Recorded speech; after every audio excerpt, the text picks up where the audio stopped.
नमस्कार मित्रांनो, लग्नानंतर होईलच प्रेम या मालिकेच्या पुढील भागामध्ये आपल्याला बघायला मिळणार आहे. नंदिनी जीवाला सांगते की आपल्या सरोगीची लिगल्स डॉक्युमेंट्स फाईलमधून गायब झालेले. हे सगळं करण्यामागे नक्की कोणाचा हात असेल? मला तर रम्यावरच पूर्ण संशय आहे. तर इकडे आर्या आता शुद्धीवर आलेली असते आणि तिला कळते की घरामध्ये कुणीतरी पडताळणी केली आहे.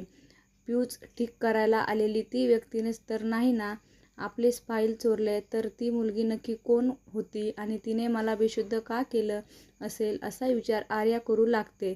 तर गुरुजींनी दिलेले संकेतमुळे मानिनी सुद्धा खूपच घाबरलेली असते.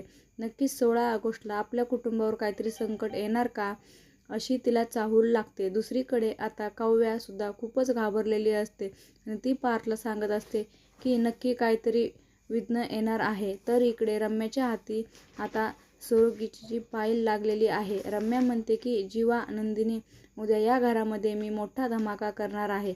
आता तुमच्या खोट्या प्रेग्नन्सीचा खरा चेहरा कुटुंबासमोर येईल. हे पाहणे अतिशय रंजक ठरणार आहे. लग्नानंतर होईलच प्रेम या मालिकेचे सर्व अपडेट पाहण्यासाठी आमचे चॅनल लाईक करा, शेअर करा आणि सबस्क्राईब करायला विसरू नका. धन्यवाद.